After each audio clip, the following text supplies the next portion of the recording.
साथियों नमस्कार, मैं राजकुमार पाल आप सबके सामने उपस्थित हूँ एक नया वीडियो लेकर। आज का हमारा वीडियो हिंदी भाषा के सीरीज़ का पहला वीडियो है।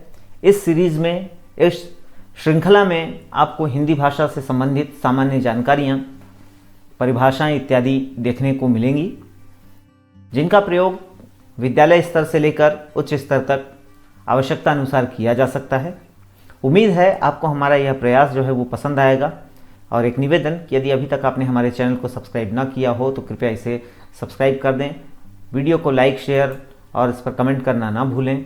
साथ ही साथ हमारे टेलीग्राम चैनल और गूगल लिंक को भी आप लाइक कर सकते हैं। हमारे वेबसाइट www.rajkumarpal.in पर आपको ये सारे मटेरियल्स जो हैं वो उपलब्ध मिलेंगे। तो आइए जानते हैं क्या है आज के वीडियो में।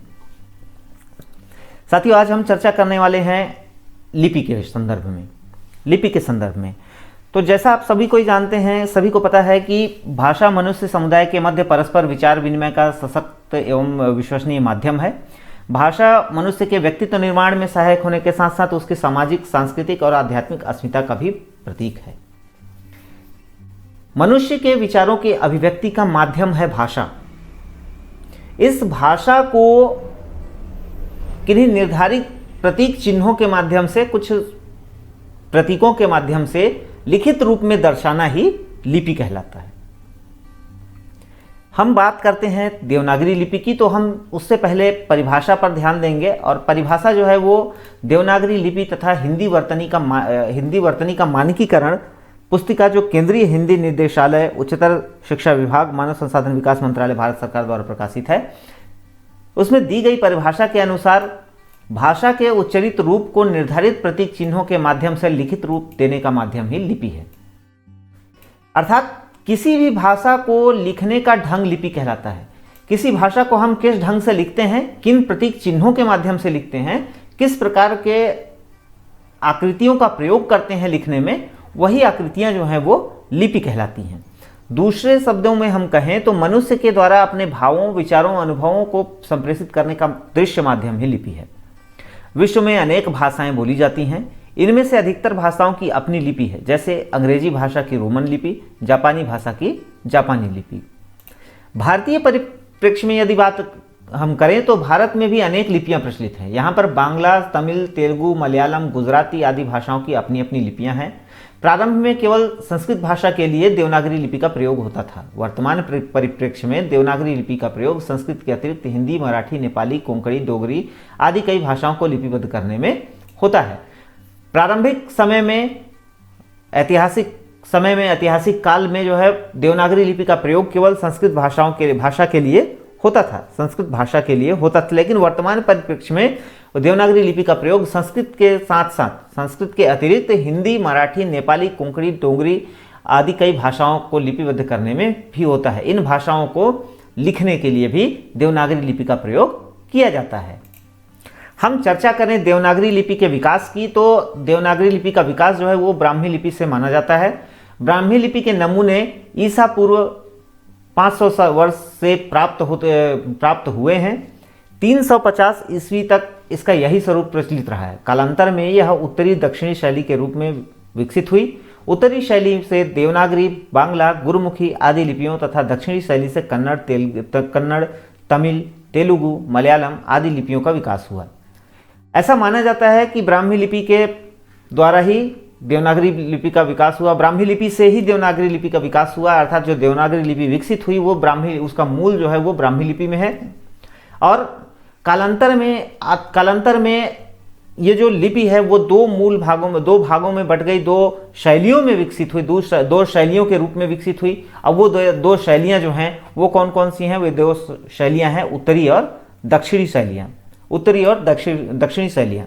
उत्तरी शैली में जहां देवनागरी, बांग्ला, गुरुमुखी आदि लिपियों का समावेश है, मतलब जो ब्राह्मी लिपि का जो विकास हुआ आगे चल करके, और यह देवनागरी और यह जो दो भागों में बटी, दो परिवार में बटी, या यूं कहें कि दो शैलियों में बटी, तो इन दो शैलियों में से उत्तरी शैली जो है उसमें जो लिपि शामिल हैं वो हैं देवनागरी, बांग्ला, गुरुमुखी आदि।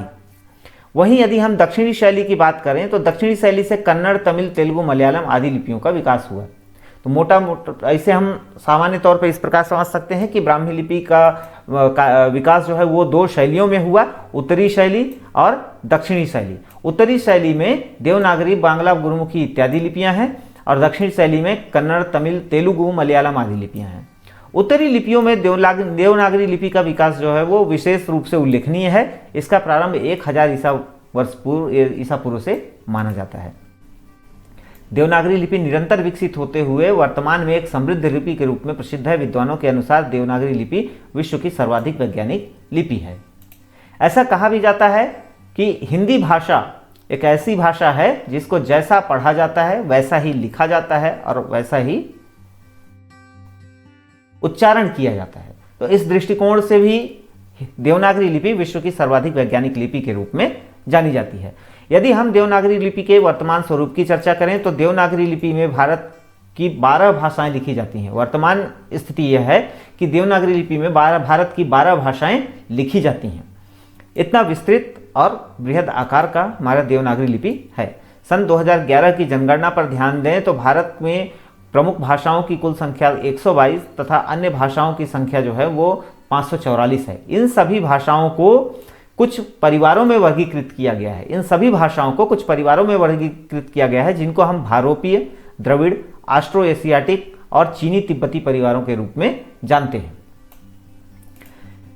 भारत आर्य परिवार अर्थात भारोपी परिवार, भारत आर्य परिवार में हिंदी, असमिया, बांग्ला, ओडिया, मराठी, गुजराती, पंजाबी, सिंधी, कश्मीरी इन भाषाओं को शामिल किया गया है। वहीं द्रविड़ परिवार में तमिल, कन्नड़, मलयालम, तेलुगु अर्थात दक्षिण भारतीय जो भाषाएं हैं वो अधिकांशतः जो हैं वो द्रविड़ परिवार में शामिल की गई हैं। वहीं यदि हम ऑस्ट्रो एशियाटिक परिवार की बात करें तो इसमें संताली भाषा को शामिल किया गया है और चीनी तिब्बती परिवार में मणिपुरी तथा बोडो भाषाएं आती हैं। इस प्रकार मुख्य रूप से भारोपी परिवार में हिंदी, असमिया, बांग्ला, ओडिया, मराठी, गुजराती, पंजाबी, सिंधी, कश्मीरी मतलब उत्तर भारतीय, यदि हम क्षेत्र की दृष्टि से इसे देखें तो उत्तर भारतीय भाषाएं जो हैं वो भारतीय आर्य परिवार में आती हैं। जैसे हिंदी, असमिया, बांग्ला, ओडिया, मराठी, गुजराती, पंजाबी, सिंधी, कश्मीरी अधिकांशतः उत्तरी भारतीय क्षेत्रों की भाषाएं। वहीं दक्षिणी भारतीय क्षेत्र जो हैं उनकी भाषाएं जो हैं वो द्रविड़ परिवार में आती हैं जिनमें तमिल, कन्नड़, मलयालम, तेलुगु इत्यादि शामिल हैं। ऑस्ट्रो एशियाटिक परिवार की बात करें तो इसमें संताली भाषा का समावेश है। वहीं चीनी तिब्बती परिवार में मणिपुरी और बोडो भाषाओं को शामिल किया जाता है। साथ ही यदि बात करें हम संविधान की 8वीं अनुसूची की जिसमें कि आधिकारिक रूप से भाषाओं को शामिल किया गया है तो वहाँ अभी वर्तमान में 22 भाषाएं सम्मिलित हैं और उनकी लिपियां जो हैं वो निम्नानुसार हैं। इन लिपियों को हम इस प्रकार देख सकते हैं कि हिंदी भाषा की लिपि देवनागरी है, संस्कृत भाषा की लिपि देवनागरी है, कोंकणी देवनागरी, डोगरी देवनागरी, नेपाली देवनागरी, बोडो देवनागरी, मराठी देवनागरी, मैथिली देवनागरी और तिरहुता, संताली देवनागरी और ओलचिकी, गुजराती देवनागरी और गुजराती, कश्मीरी देवनागरी, फारसी, अरबी शारदा, सिंधी देवनागरी, फारसी, अरबी, असमिया, ओडिया, उर्दू, फारसी, अरबी, कन्नड़, तमिल, तेलुगु, पंजाबी की जो लिपि है, पंजाबी भाषा की जो लिपि है वो है गुरुमुखी, बांग्ला, मणिपुरी, मैतेई, मलयालम। इस प्रकार कुल मिलाकर के अभी हम जैसा हमने पहले वर्णन किया था कि भारत में 12 ऐसी भाषाएं हैं जिनको देवनागरी लिपि के रूप में, देवनागरी लिपि के माध्यम से लिखा जाता है, उनको वर्णित किया जाता है। तो उम्मीद है कि लिपि के संबंध में यह संक्षिप्त जानकारी जो है वो आपको पसंद आएगी और आपके लिए यह उपयोगी सिद्ध होगा। इस नोट्स को यदि आप डाउनलोड करना चाहते हैं तो हमारे वेबसाइट में, जिसका लिंक मैं वीडियो के डिस्क्रिप्शन में दे दूंगा, वहां से आप डाउनलोड कर सकते हैं इसे। एक बार पुनः आग्रह कि यदि अभी तक आपने हमारे चैनल को सब्सक्राइब न किया हो तो इसे सब्सक्राइब अवश्य करें। इस क्रम में अगले वीडियो में हम कुछ अलग बातें, अन्य बातें भी लेकर आपके सामने आएंगे। तब तक के लिए जय हिंद, जय भारत, जय छत्तीसगढ़।